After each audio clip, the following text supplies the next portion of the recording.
Let's discuss what Legionella and what Legionnaires disease actually is with Dr. Bharat Pankhania, who's a senior clinical lecturer at the University of Exeter's Medical School. Hello there, Doctor. Good to have you on the programme.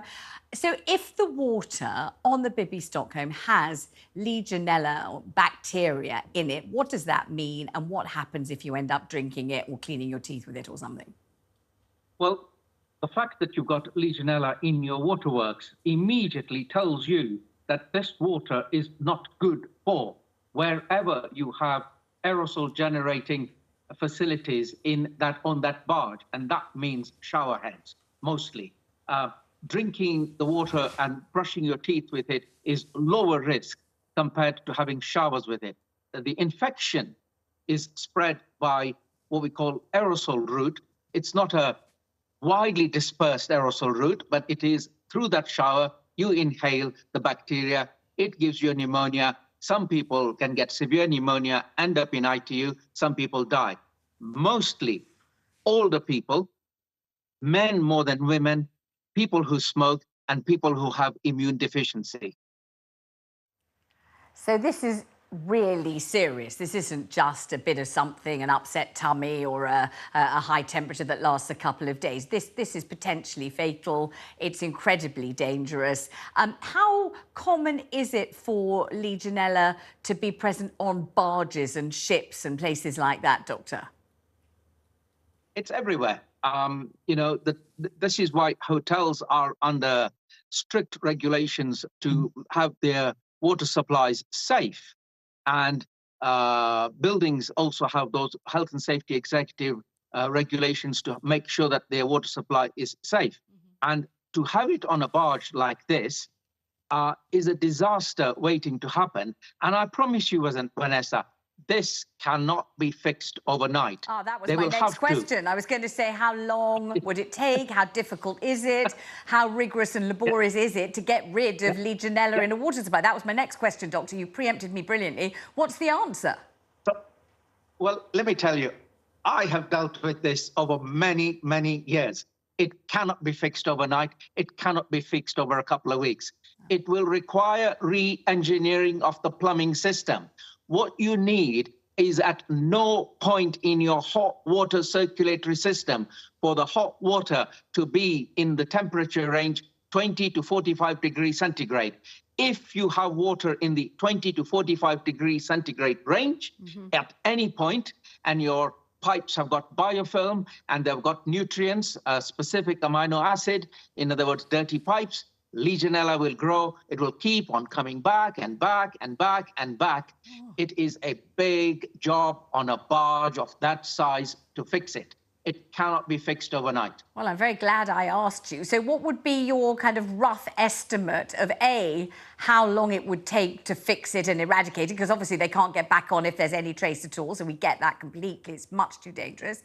But B, I mean, I don't suppose you'll know, but maybe a very rough ballpark figure. You're not the accountant, you're the doctor. We get that. But A, how long? And B, how much money? Do you know? That's a good question, Vanessa, because it's going to take a lot of money to re-engineer the plumbing system. Think about it. You've got pipes leading hot water to every, I don't know how many bathrooms they have. Yeah. And when you have water far away from your calorifier, meaning your boiler, the water temperature drops. And as the water temperature drops, Legionella will grow in the dirty pipes that have got biofilm in. So to remove the biofilm, to remove the dirt and muck that allows them to grow, and to have those recirculating pumps to make sure that the water temperature never drops, requires a new design, and that requires engineers with knowledge.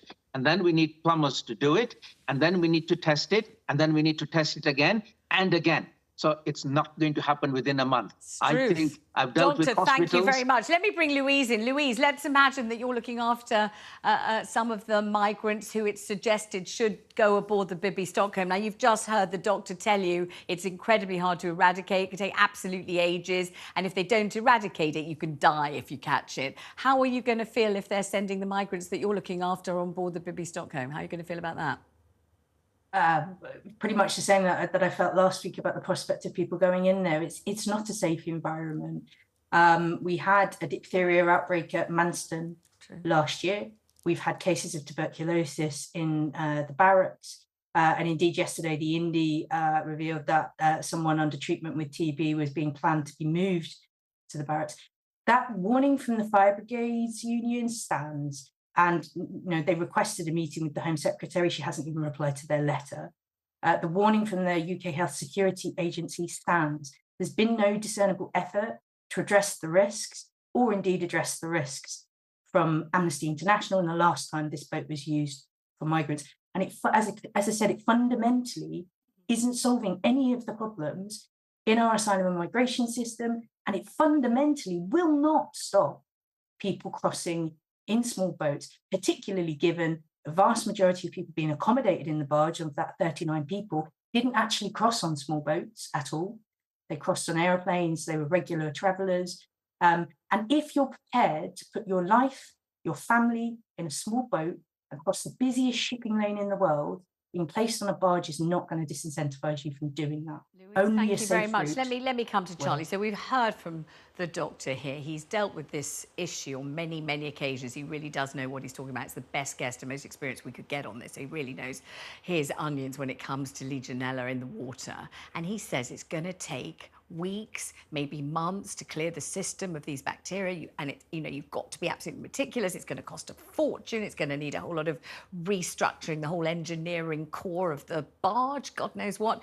How is this going to look? If the Home Secretary is watching this, or the Prime Minister, we know he watches it regularly, even when he's on holiday. If he's watching TalkTV now and he hears our doctor saying that, what the heck? This is a terrible look, isn't it?